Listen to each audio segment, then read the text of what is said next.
안녕하십니까.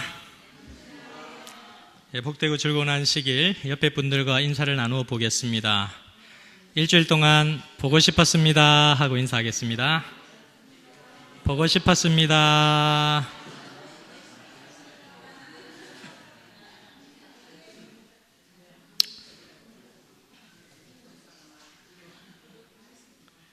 오늘 아침에는 숨김에서 섬김으로 라고 하는 그런 제목을 가지고 하나님 말씀을 증거하도록 하겠습니다.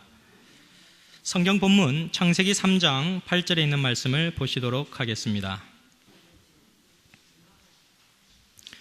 그들이 날이 선을 할 때에 동산에 거니시는 여호와 하나님의 음성을 듣고 아담과 그 아내가 여호와 하나님의 낯을 피하여 동산 나무 사이에 숨은지라. 아멘. 아담과 하와가 하나님께 불순종한 순간부터 이 아담과 하와는 하나님의 얼굴을 똑바로 쳐다볼 수가 없었습니다. 하나님과 눈을 마주치고 사랑스러운 대상들은 어떻습니까?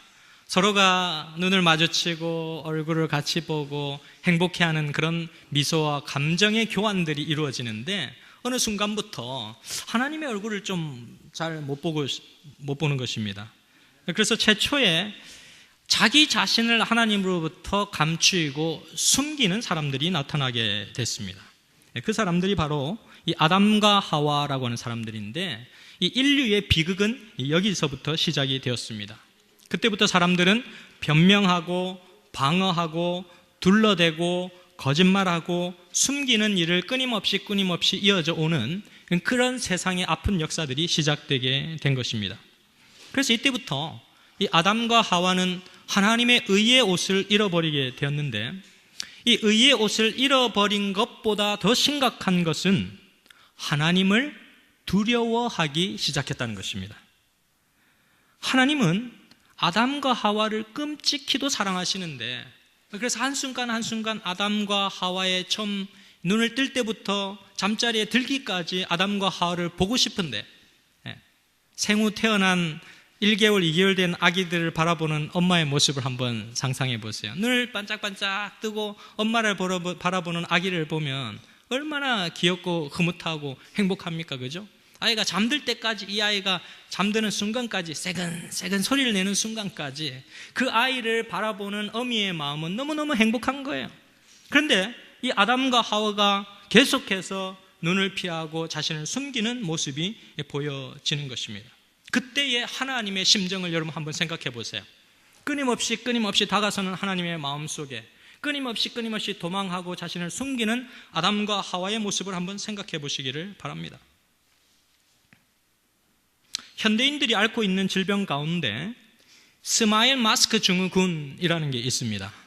그리고 착한 아이 증후군이라는 게 있는데 이 두 가지가 현대인들에게 굉장히 많이 알려진 그런 질병들 가운데 하나입니다.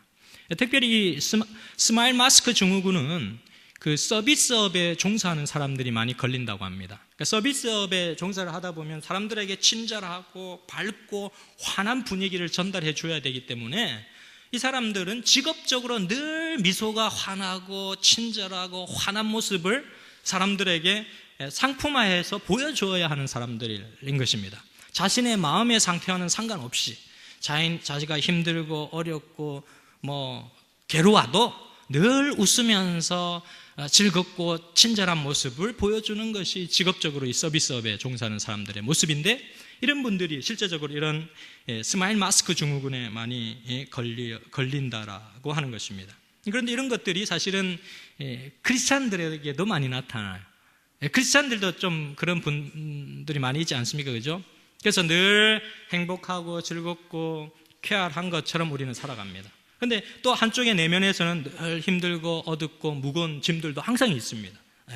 그런데 이런 것들에 대한 자기 표현, 이런 것들은 굉장히 중요한 건강의 원칙인데요.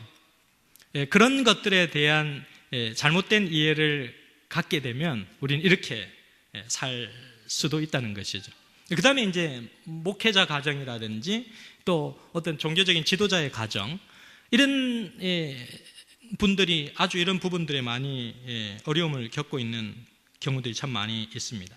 그래서 한쪽은 실제적으로는 웃고 있는데 한쪽은 실제적으로 찡그리고 있는 모습, 이런 것들이 바로 스마일 마스크 증후군을 앓고 있는 사람들의 모습이라고 하는 것이죠.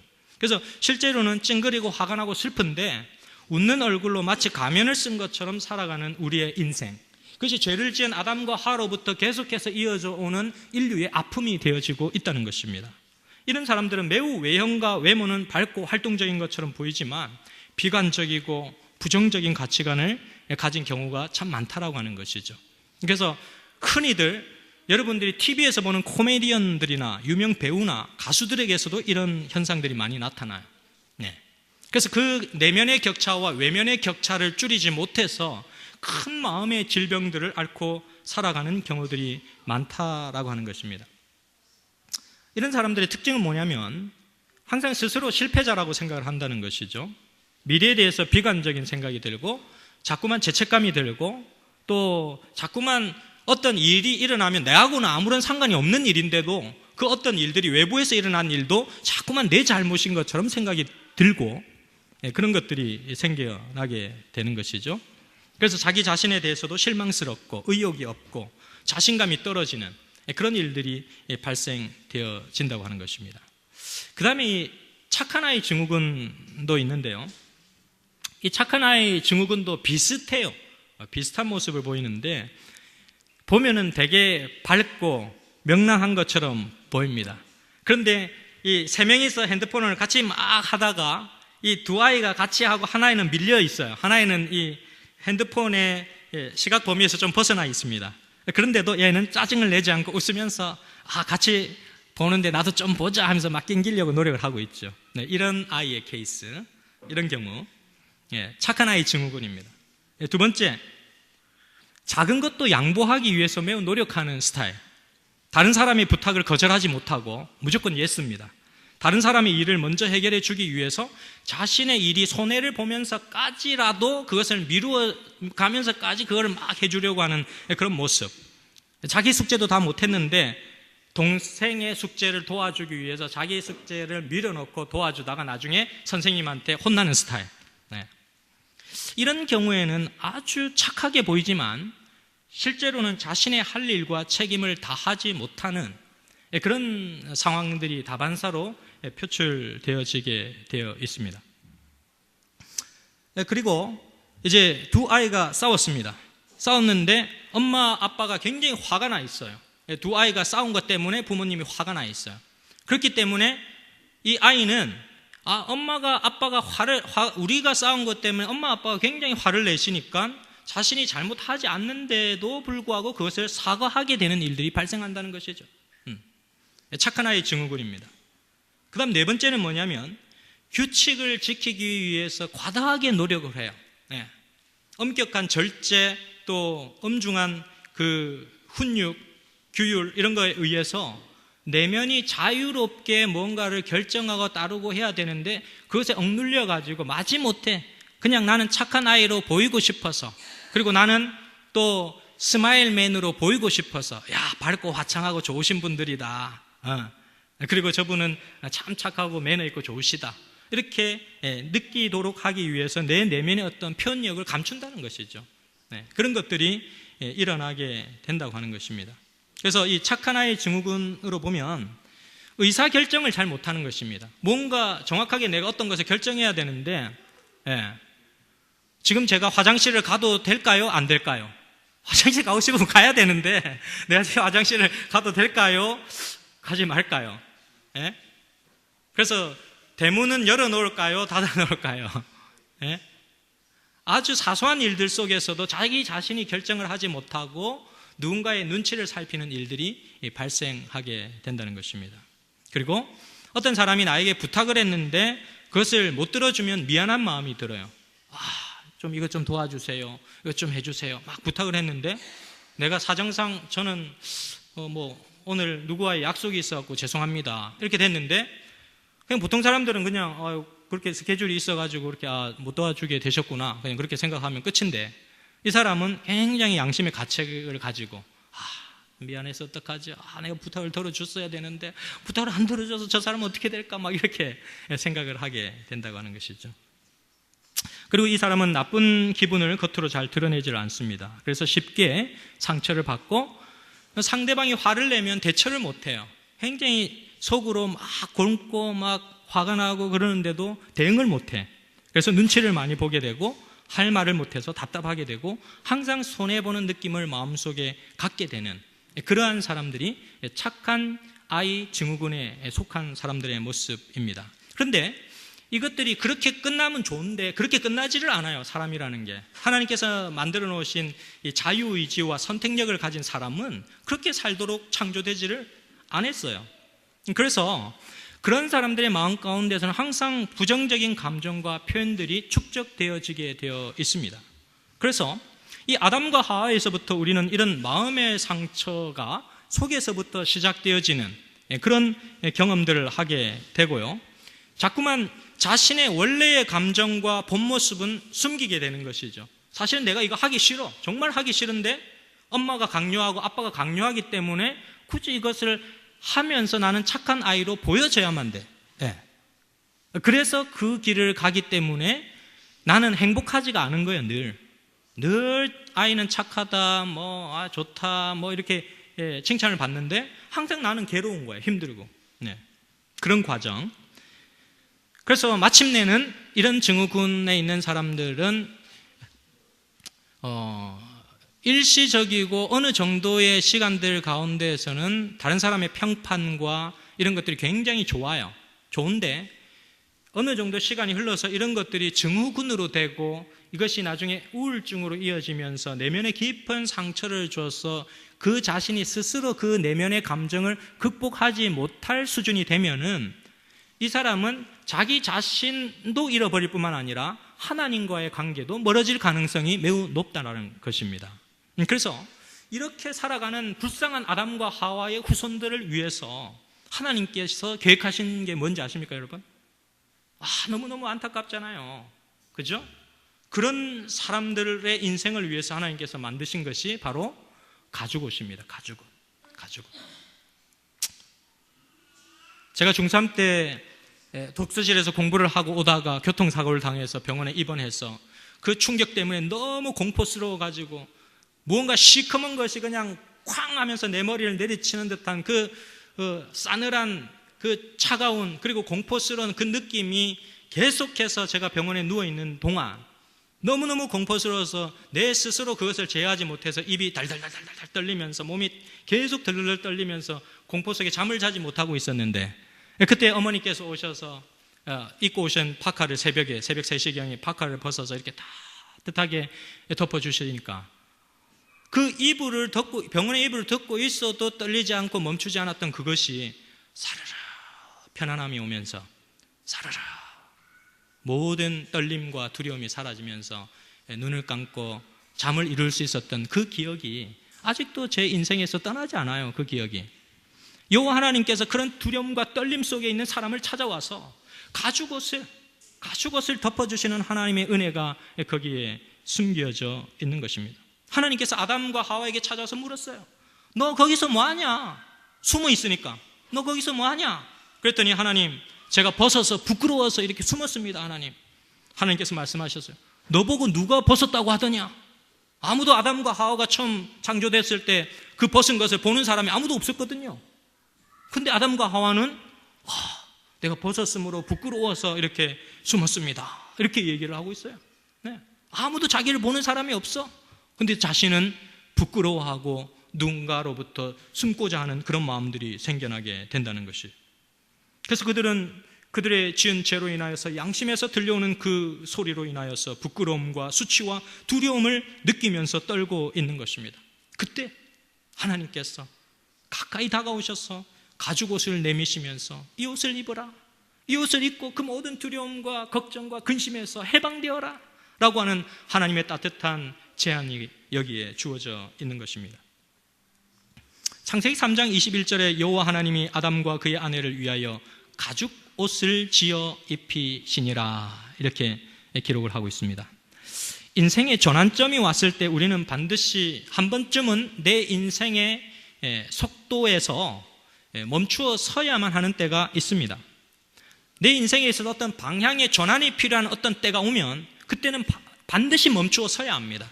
차가 굉장한 속도로 100km, 120km, 140km를 막 달리다가 이게 길이 쫙 나 있으면 더 좋은데 오른쪽이나 왼쪽이든지 턴을 해야 되는 지점이 왔다.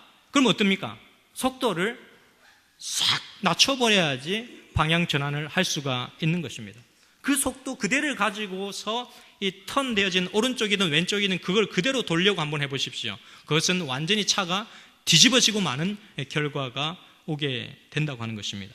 이 창세기 3장 8절에서 아담과 하와는 잠시 멈춰 섰습니다. 하나님께서 그들에게 다가오셨기 때문에 잠시 멈춰 섰어요. 자기는 두렵고 떨리고 숨고 싶은 그런 심정이 가득했지만 하나님께서 내미시는 손길을 붙잡고 하나님께서 지어주신 이 가죽옷을 붙들고 그는 인생의 전환점의 첫 번째의 시간들을 맞이하게 되는 것입니다. 지난주 화요일에 저희들이 몇 안 되는 사람들이지만 화요일 저녁 멀티 소그룹으로 매주 모이고 있는데 그 저녁 예배 때의 말씀을 나누면서 이 내용을 보았습니다. 탈무드에서 제시하는 세 가지의 지혜, 탈무드에서 제시하는 세 가지의 지혜가 있는데 이 세 가지가 무엇인가? 첫째, 이 세상에서 제일 지혜로운 사람은 누구인가라는 질문입니다. 이 세상에 제일 지혜로운 사람은 누구일까요, 여러분? 그 탈무드에서의 답변은 어떤 경우에도 배움의 자세를 잃어버리지 않는 사람. 네. 어떤 경우에도 배우고자 하는 욕망이 가득 찬 사람은 가장 지혜로운 사람이다. 두 번째, 이 세상에서 제일 강한 사람은 누구인가? 네. 어떤 분은 어머니 이렇게 했는데 참 맞습니다. 어머니. 이 세상에서 가장 강한 사람 어머니. 이 세상에서 제일 강한 사람에 대한 탈무드의 답변은 자기 자신과의 싸움에서 이기는 사람이다. 그렇게 기록이 되어 있고요. 세 번째, 이 세상에서 제일 행복한 사람은 누구인가? 네. 지금 오늘 설교의 메시지의 초점은 이 3번에 담겨져 있습니다. 이 세상에서 제일 행복한 사람은 누구인가? 누가 이 세상에서 가장 행복한 사람일까요? 예, 우인 집사님. 안식일의 평화를 누리는 사람. 아멘. 네. 이 탈무드에서의 답변은 뭐냐면은 지금 이 모습 이대로를 감사하면서 사는 사람입니다. 이렇게 기록을 하고 있습니다. 지금 이 모습 이대로를 감사할 수 있는 마음의 자세를 갖게 되는 것은 가죽옷을 입었을 때입니다. 가죽옷을 입었을 때. 우리 인생에서 내가 가진 지금의 이 모습을 사랑하며 행복해야 할 사람은 아무도 없어요. 네. 그런데 우리가 하나님께서 지어주신 그 가죽옷을 입었을 때는 현재의 나를 바라보면서 고통하지 않고 입혀주신 그 의를 인하여서 감사함과 행복과 또 하나님께 주신 그런 은혜의 축복들을 가지고 우리는 살아갈 수 있다라고 하는 것입니다. 그래서 이 가죽옷은 하나님께서 우리를 있는 모습 그대로 받아주신다라고 하는 확신이 담겨져 있는 그런 메시지가 가죽옷에 담겨져 있습니다. 이 가죽옷은 부자들만이 입을 수 있는 옷이 아니에요. 이 가죽옷은 서울대를 나와야지만 입을 수 있는 옷이 아니에요. 이 옷은 한 나라의 대통령이 되어야지만 입을 수 있는 옷이 아니에요. 이 가죽옷은 어떤 위치, 어떠한 상황, 어떠한 모습으로 갖추고 있는 사람이라 할지라도 입을 수 있는 옷이 하나님께서 지어주신 이 가죽옷입니다. 그래서 이 가죽옷은 나의 죄 때문에 나 대신 어떤 짐승이 죽임을 당하고 내 죄가를 치른 것입니다. 그러니까 나를 나 자체로 사랑할 수 있기까지는 이 가죽옷이 필요한 것이죠.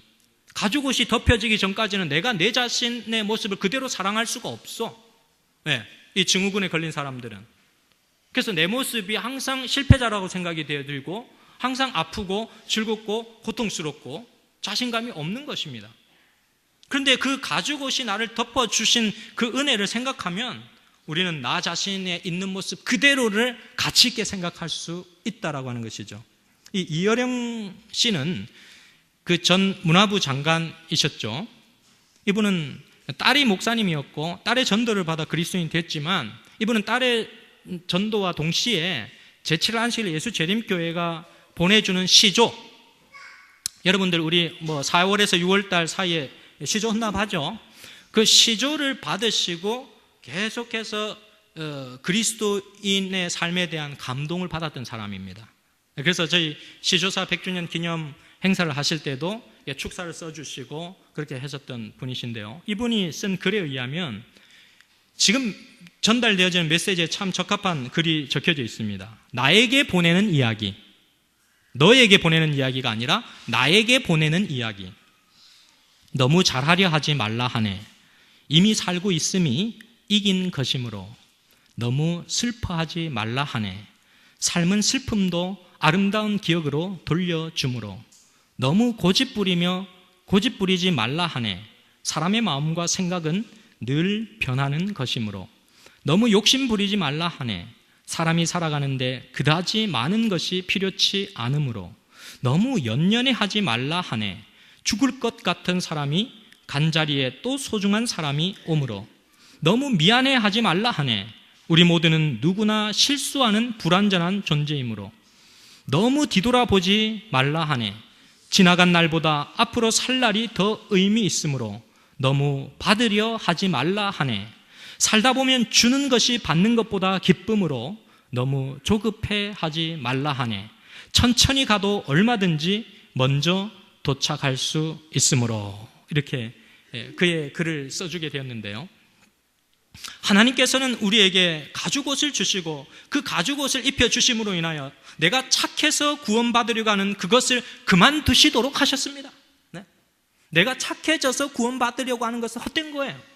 가죽옷을 입는 것은 예수님의 의의 옷을 입는 것입니다. 전적으로 하나님께서 입혀주시는 그 의를 통하여서 내가 새롭게 나는 경험이 가죽옷을 입는 경험인 것입니다. 가죽옷을 입는 것은 하나님께서 책임지시는 그 삶에 내 자신을 맡기겠다고 하는 믿음의 결단입니다. 그래서 사랑하는 성도 여러분, 비록 내 자신이 초라하고 내 자신이 가진 것이 없고 내 자신이 실패자라고 여겨질지라도 하나님께서 입혀주시는 가죽옷을 믿음으로 입게 되시기를 간절히 바랍니다. 두 번째, 하나님께서는 우리와 숨바꼭질 놀이를 시작하셨어요.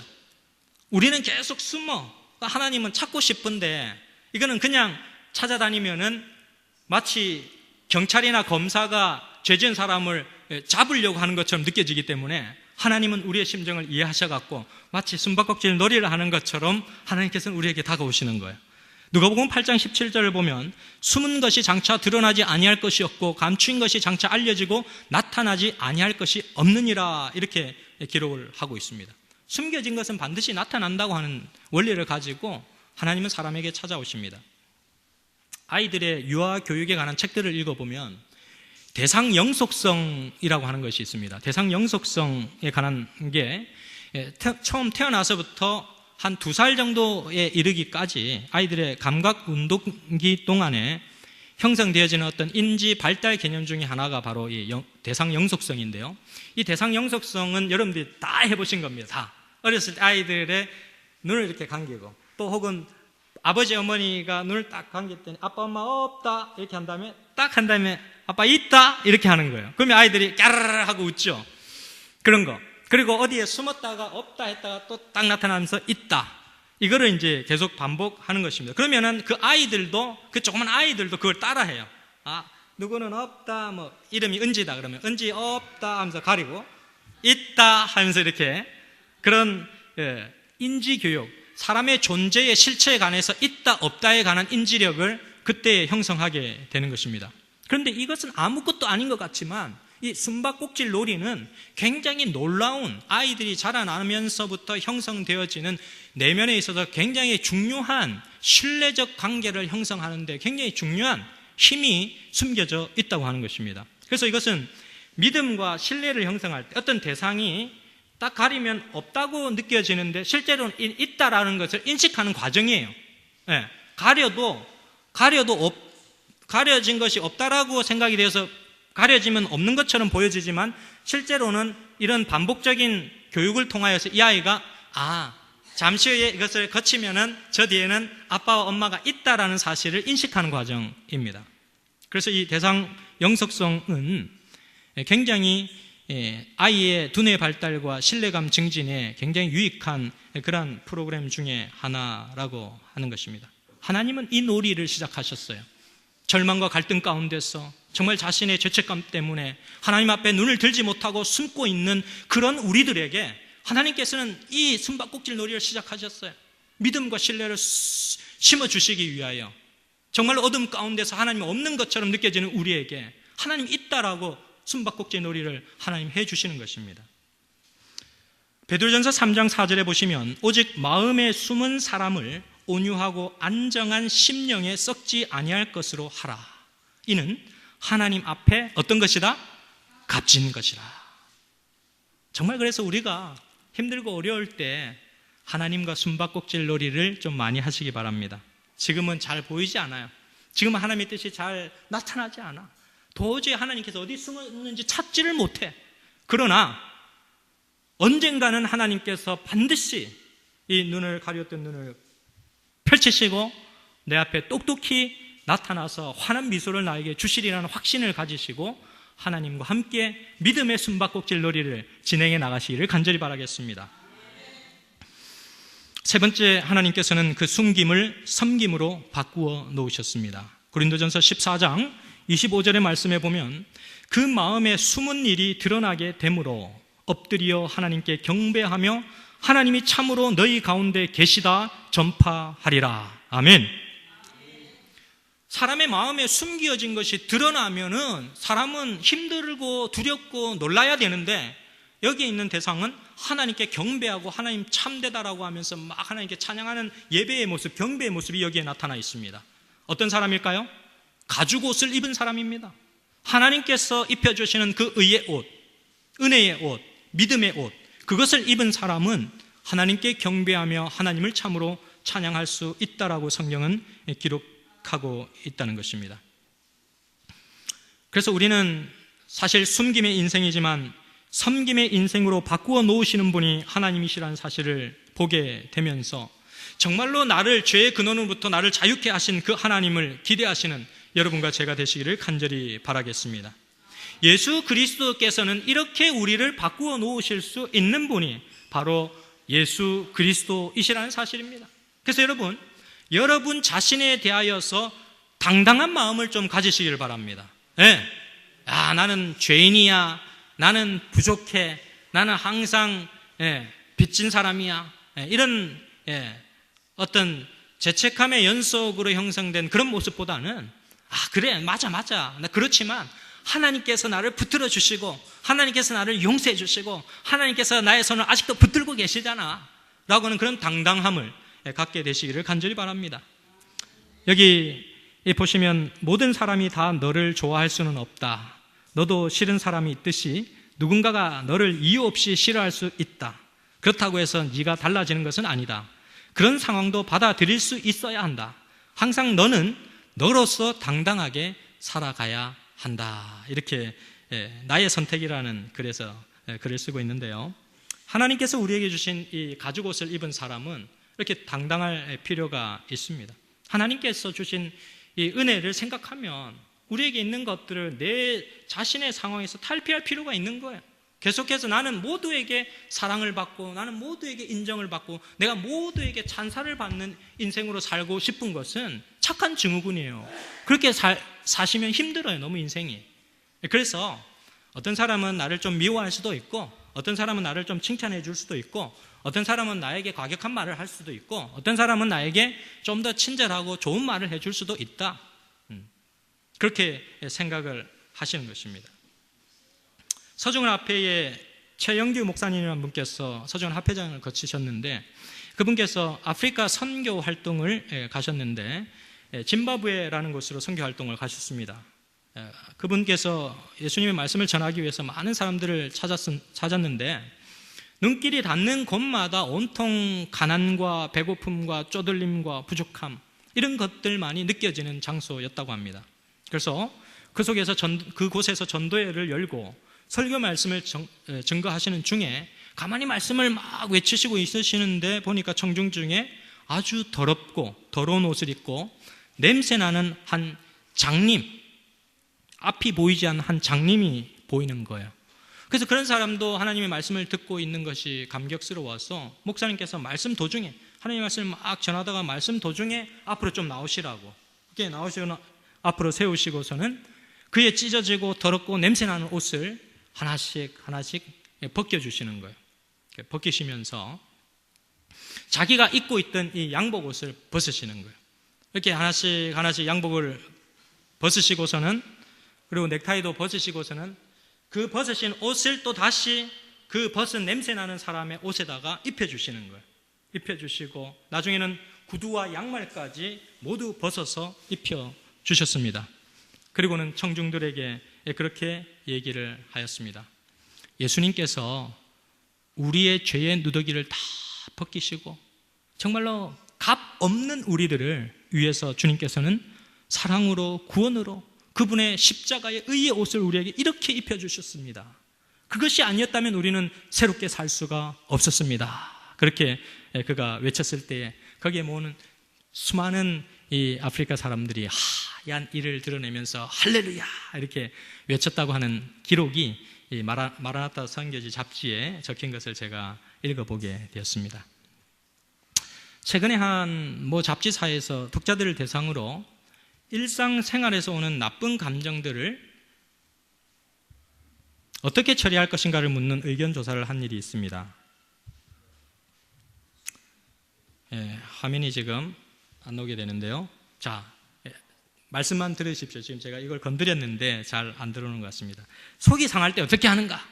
속이 상할 때 어떻게 하는가? 그런 질문을 하게 됐습니다. 그랬더니 20대에 해당되는 사람들은 이렇게 대답을 했습니다. 1위, 잔뜩 취하게 술을 마신다. 2위, 디스코텍에 가서 진땀 날 때까지 흔들어댄다. 3번, 노래방에 가서 목이 쉬도록 소리를 지른다. 4번, 문을 걸어 잠그고 두문 불출한다. 5번, 친구들에게 전화를 걸어 만나서 실컷 수다를 떤다. 이렇게 20대 사람들은 대답을 했습니다. 그러면 40대의 사람들은 어떻게 대답을 했는가? 속이 상할 때 어떻게 하는가? 첫째, 술을 마신다. 두 번째, 무조건 집을 뛰쳐나간다. 세 번째, 드라이브를 한다. 네 번째, 책을 본다. 다섯 번째, 친구를 만난다. 여섯 번째, 노래방에 간다. 대부분 이 술이나 또 노래방이나 또 친구를 만난다거나 이런 건 좀 비슷한 그런 데이터인 것 같습니다. 근데 실제로 그런 사람을 만나서 그렇게 얘기하고 술 마시고 춤추고 하다 보면은 그 모든 스트레스가 없어지는가 하는 것입니다. 없어지는가? 네. 순간적으로는 그게 조금 풀리고 기분이 조금 전환이 되는데 이게 내 마음속에 다시 돌아서면 그 모든 화려하고 춤추고 쾌활하고 했던 그 모든 것이 다시금 제자리로 돌아오게 되면 또다시 그것이 그 감정이 내 마음 가운데 들어오더라는 것입니다. 그래서 우리의 진정한 죄로부터의 해방은 어디에 있다고요? 하나님께서 입혀주시는 어떤 옷을 입는 거라고요? 가죽 옷을, 의의 옷을 입는 것이라고요. 그래서 예수 그리스도께서 주신 그 숨김의 삶을 섬김의 삶으로 바꿀 수 있는 그런 믿음이 우리에게 필요하다라고 하는 것입니다. 요한복음 13장 1절에서 유월절 전에 예수께서 자기가 세상을 떠나 아버지께로 돌아가실 때가 이른 줄 아시고 세상에 있는 자기 사람들을 뭐 하시되? 사랑하시되 끝까지 사랑하시니라 이렇게 기록하고 있습니다. 예수님께서 주시는 사랑은 끝점이 없어요. 포기가 없어요. 끊임없이 주어지는 사랑으로 주님께서는 우리를 숨김의 삶에서 섬김의 삶으로 바꾸어 놓으셨다는 사실을 기억하시면서 오늘도 우리 주님을 즐겁게 섬기시는 여러분과 제가 되기를 간절히 바라면서 말씀을 마치도록 하겠습니다.